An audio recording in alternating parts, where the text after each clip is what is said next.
오늘 함께 말씀 나눌 텐데요. 마태복음 12장 46절부터 50절입니다. 마태복음 12장. 마태복음 12장 46절로 50절까지 말씀을 함께 보겠습니다.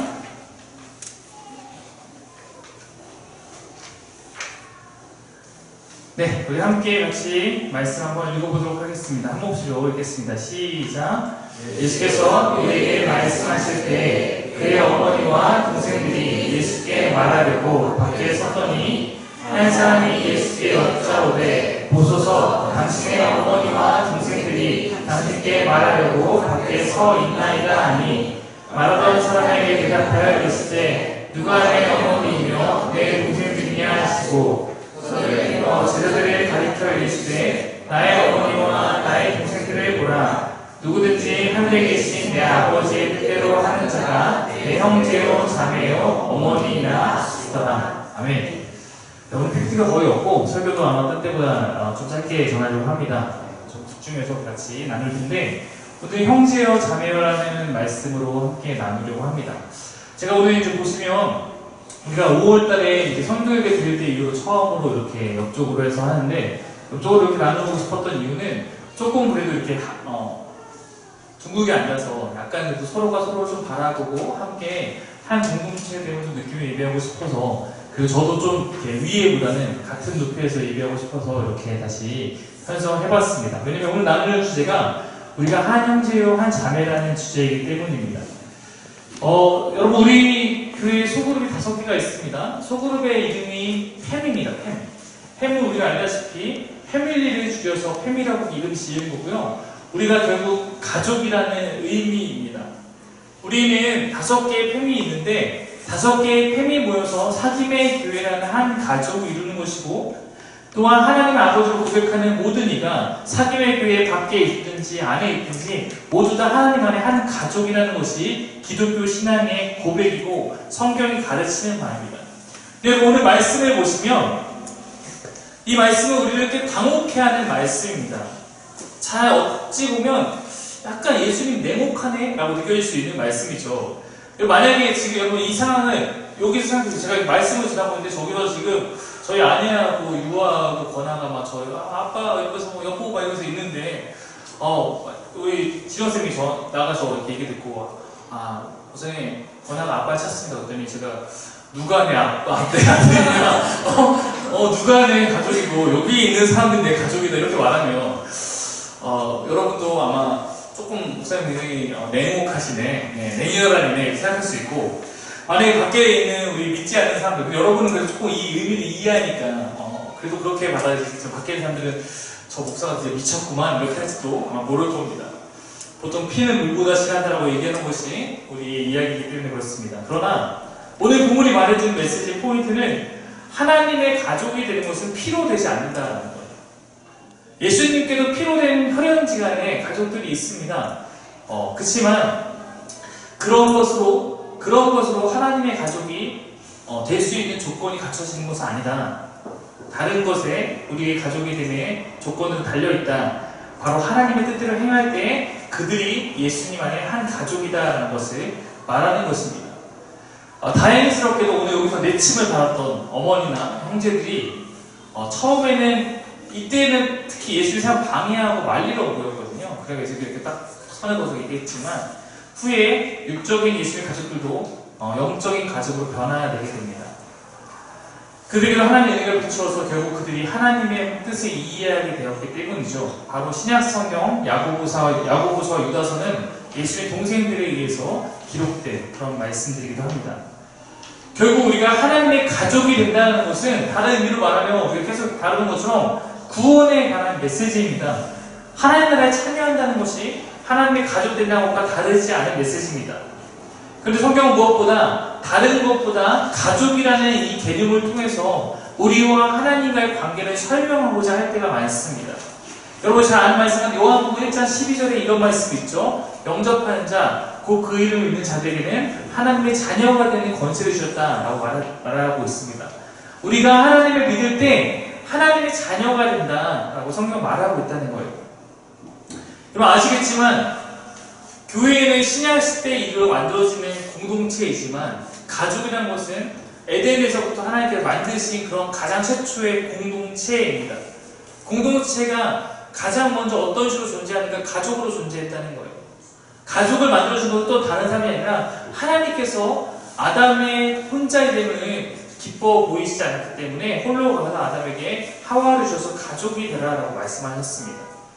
또 하나님의 존재 방식 자체가 공동체입니다. 삼위일체, 혼자 계신 것이나 세 분의 연합을 통해서 존재하고 있습니다. 근데 그 안에서도 예수님은 하나님의 아버지라 부르고 하나님의 아들을 예수라고 부르면서 이렇게 그 안에도 가족적인 개념이 존재하고 있습니다. 구약에서 이스라엘 백성들에게 우리가 하나님 안에 한 가족입니다라는 것은 어쩌면 그렇게 이질적이지 않았을 것입니다. 왜냐하면 이스라엘 공동체라는 것도 사실 따져보면 다 족장사에서 만들어진 것이고 아브라함의 후손들이었기 때문에 한 가족이라는 개념이 있었을 것입니다. 근데 여러분, 신약에 이르러서 모든 하나님을 믿는 사람이 한 가족이다라는 것은 굉장히 큰 선언이 됩니다. 왜냐면 이제는 피부색이 다르고 언어가 다르고 살아가는 모든 환경이 다르다고 할지라도 그것이 같아졌기 때문이 아니라 여전히 다른 사람 가운데 있지만 우리가 예수님 안에서 하나님의 아버지로 고백하고 있을 때 한 가족이라는 것입니다. 그러면 우리 여러분 이곳에 있는 사람들도 이곳에 민지와 제가 취미가 다를 수 있지만 세희와 제가 경치가 다를 수 있지만 현우와 제가 피부색이 좀 다를 수 있겠지만 모두 다 우리가 이런 거 다름의 차이와 상관없이 하나님만의 한 가족임을 우리 고백할 수 있어야 됩니다. 그럼 우리 교회는 함께 모였을 때 처음부터 이 가족됨을 강조하기 위해서 교회에 있는 모든 사람에게 남자들에게는 형제요, 자 여자에게 자매요 라고 고백하게 된 것입니다. 우리 한번 좌우를 바라보면서 함께 고백해 봅시다. 형제는 형제요, 자매는 자매요 이렇게 고백해 보겠습니다. 시작.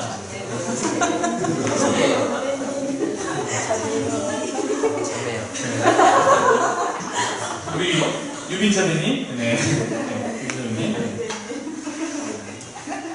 저의 교회의 직분은 목사입니다. 이것은 공동체 내에서 특별히 사역을 위해서 사역적 관계에서 여러분이 저를 부르는 호칭입니다. 물론 이런 호칭은 여러분 필요합니다. 예를 들어서 우리 아동부가 예배를 드리는데 비치 선생님이 여기 앞에 있는데 우리 유아 자매께서 형제 자매랑 마음 가운데 비치 자매님 이렇게 하기 시작하면 그 안에서 건의가 세워지지 않기 때문에 선생님 이렇게 부를 필요가 있겠죠. 저한테 여러분 목사님 부르는 것 같은 이유일 것입니다. 그러나 여러분 그보다 더 중요한 우리 안에 가장 기초적인 관계에서 저 또한 여러분의 형제이고 형제여야만 합니다. 여러분 아시겠지만 지금 교계에 문제가 되고 있는 것 중에 하나가 목사들의 우상화에 대한 것들입니다. 목사는 결코 다른 존재가 아닙니다. 다만 하나님의 말씀 사역하는 동안 하나님 안에서 그 권위를 서로가 인정하고 있는 것이지 태생이 다르거나 그 존재 자체가 다르지 않습니다. 얼마 전에 제가 지수자매랑 같이 이야기를 나누다가 지수자매 회사 이야기를 나누게 되었습니다. 저 회사가 굉장히 파격적이더라고요. 저 회사 안에는 물론 과장님, 부장님, 사장님 이런 대표적인 직분들이 있지만 그 안에 내부적으로는 서로의 직책을 부르지 않는답니다. 이름을 부르지도 않고 영어 이름을 부른답니다. 매튜, 피터 네. 이렇게 부른대요. 그 사장님한테 사장님 부르지 않습니다. 사장님 이름이 매튜면 매튜 네, 이렇게 부른다고 합니다. 그러다 보니까 자칫 수직적일 수 있는 관계가 수평적으로 형성돼서 보통 부장님하고 들어가면은 나눌 수 없는 얘기들도 예를 들어서 피터 이러면은 나눌 수 있게 되는 이런 것들 굉장히 느낌이 다르지 않습니까? 저도 그 얘기를 들으면서 비슷한 경험을 나눴던 적이 있습니다. 제가 이제 DTS라는 훈련을 6개월 동안 받는 동안 그 안에서 통용된 호칭은 딱 두 개일 뿐이었어요. 하나는 형제님, 자매님이라는 호칭이 당연히 서로 안에 항상 쓰시는 호칭이었고 그 외에 이제 간사님이라고 부르는 호칭이 하나 더 있었습니다. 왜냐면 그것도 함께 큰 공동체에 이루고 학교처럼 되어 있으면 사무처장, 교무처장, 대표가 다 있습니다. 그럼에도 불구하고 그냥 다 간사님이라고 우리를 위해서 가르침을 주고 이끌어 가시는 분에게는 간사님, 그리고 우리가 서로 안에서 형제님 잘 들었는데 그 간사님조차도 우리를 가르치는 어떤 역할을 감당하지 않을 때 같이 이야기 나누는 형제님 이렇게 불렀습니다. 거기 안에는 사실은 60대 넘는 분들도 있었고 어떻게 보면 그 예수 전도회라는 그 모임에 동아시아 책임자를 맡고 있는 분도 있었지만 그분을 향해서 우리가 뭐 대표님, 뭐 동아시아 뭐 책임자 이렇게 부르는 게 아니라 그냥 형제님 이렇게 부르는 것이 가능했었습니다.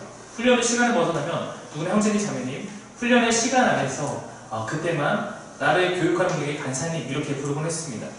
그 안에는 각각 교회 내에서 목사, 전도사, 집사, 등등의 다양한 직분과 다양한 연령층이 있었지만 20대인 제가 60대의 분에게도 형제님 해도 전혀 어색하지 않은 그런 분위기였습니다. 저는 우리 사기배 교회 안에서도 우리가 서로를 형제요 자매로 부를 수 있어야 한다고 생각합니다.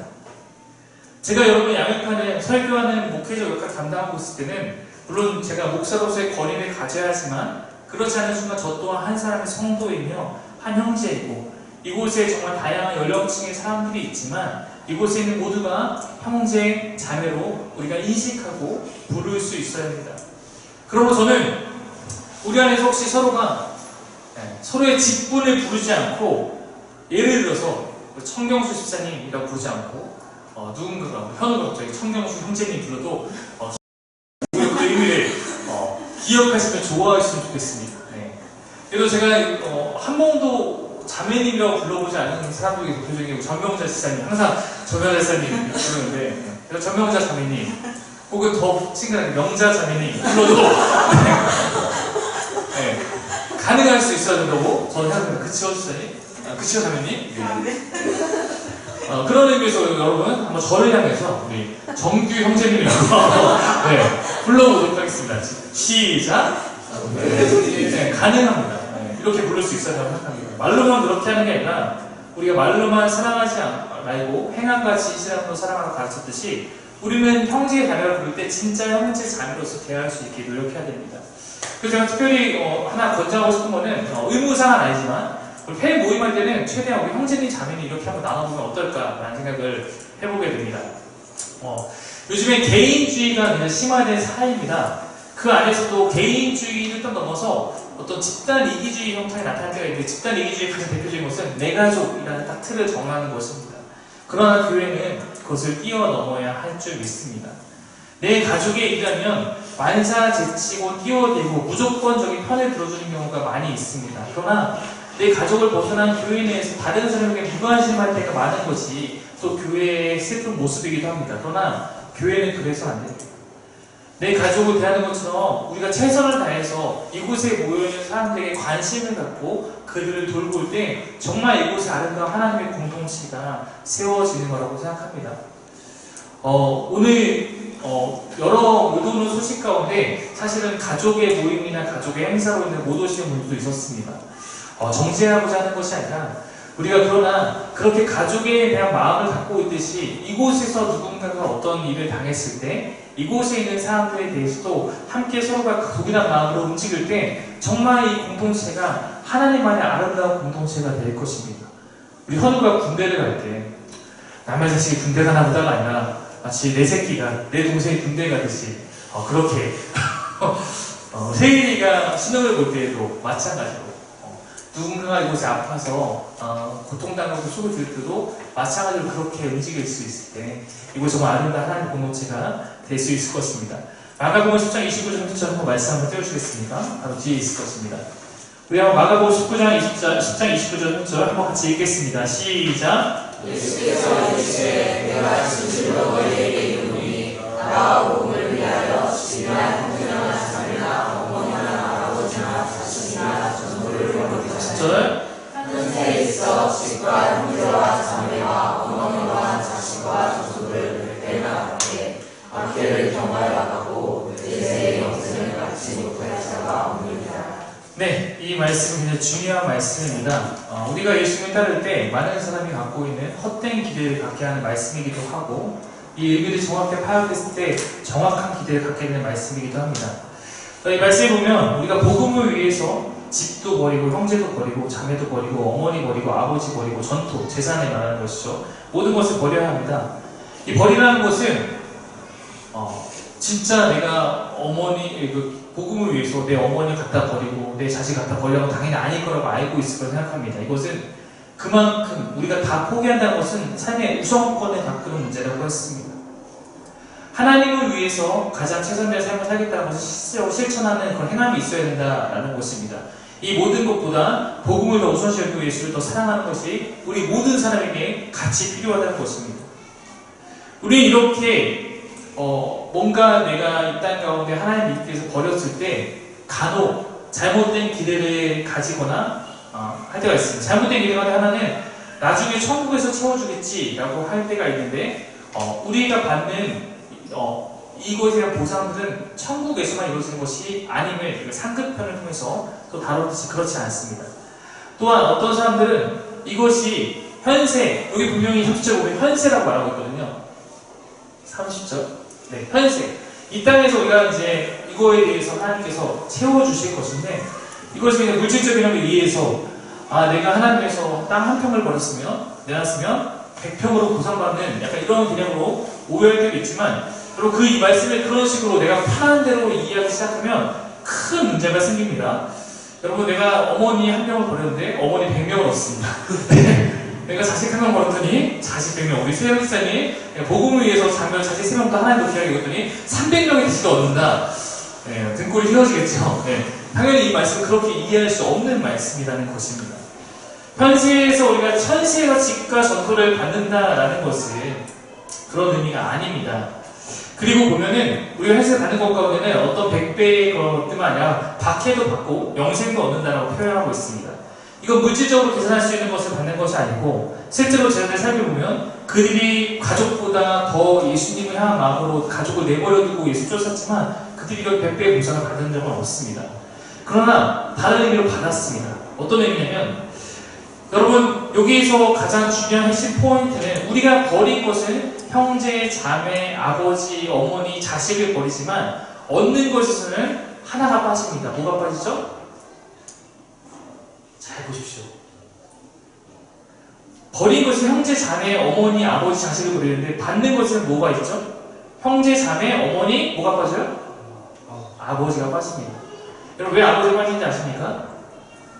우리가 이걸 버림으로 해서 얻는 것 가운데 우리는 아버지는 더 이상 얻을 필요가 없습니다. 왜냐하면 우리 아버지가 한 분이기 때문에. 누구예요? 하나님 아버지이기 때문에 그럴 거예요. 그러니까 우리가 버리는 것은 이 땅에 있는 어떤 것들을 우리는 포기하고 더 우선순위로 하나님을 두지만 그 가운데 얻을 때 그 보상으로 하나님 한 분 아버지가 있기 때문에 다른 보상 없어요. 대신 다른 의미의 어머니, 형제, 자매, 자식은 그리고 전투와 여러 가지 것들을 얻습니다. 이것은 무엇이냐면 우리가 영적인 가족을 얻는다는 거예요.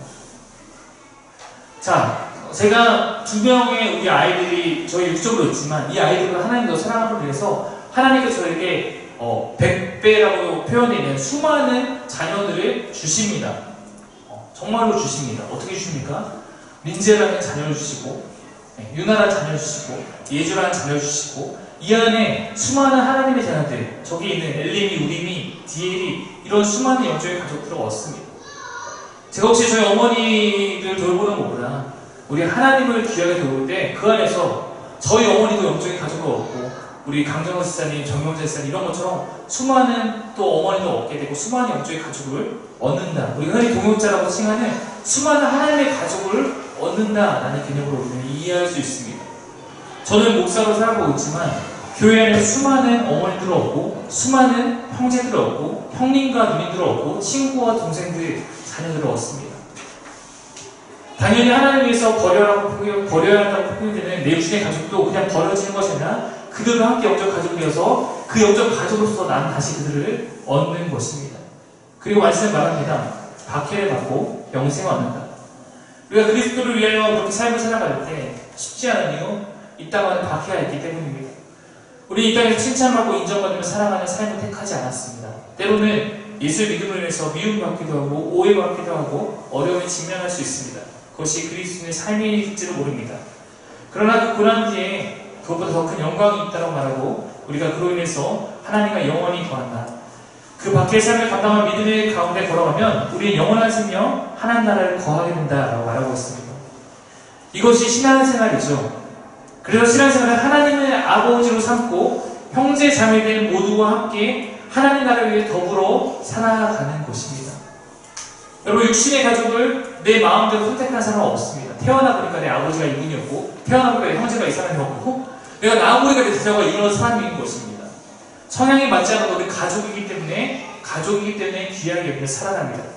우리가 영적인 가족도 마찬가지입니다. 교회 안에 만나는 것들을 내 마음대로 선택할 수 있는 거 아니고 내 의지 아닙니다. 우리가 하나님에서 맺어지는 것입니다. 때로는 교회 안에 만난 영적 가족들 가운데 내 성향과 맞지 않는 사람이 있을 수 있고 불편한 사람들이 있을 수 있습니다. 육신의 형제도 다 다른데 당연하지 않겠습니까? 그러나 그들을 하나님만의 한 가족으로 여기며 사랑하고 품고 함께 가는 것, 그리고 선을 이루는 것이 하나님의 뜻임을 여러분 기억해 주셨으면 좋겠습니다. 지금 이곳에 하나님께서 우리를 한 30여 명의 형제자매를 묶어서 사귐의 교회라는 한 가족으로 묶어 주셨습니다. 이 안에 대장은 우리 하나님 아버지입니다. 사랑하는 형제 그리고 자매 여러분, 우리가 그 하나님의 아버지를 필두로 해서 우리가 함께 진정한 가족이 되기를 소망합니다. 우리가 늘 찬양하듯 주님은 내 모습 있는 그대로 모두 사랑하셨네, 모두 사랑하셨네. 나도 당신 모습 지금 그대로, 있는 모습 그대로 바꾸려 하지 말고, 내 마음에 안 든다고 바뀌어야 된다고 말하지 말고 지금 그대로 사랑할 수 있는 그러한 가족이 되기를 축복합니다. 우리 한번 같이 이렇게 고백하고 마치면 좋겠습니다. 우리 옆에 있는 분들 향해서 함께 이렇게 고백합시다. 나의 가족이 되어주셔서 감사합니다. 고백해봅시다. 네. 한 번 더 고백하겠습니다. 내가 사랑하며 섬기겠습니다.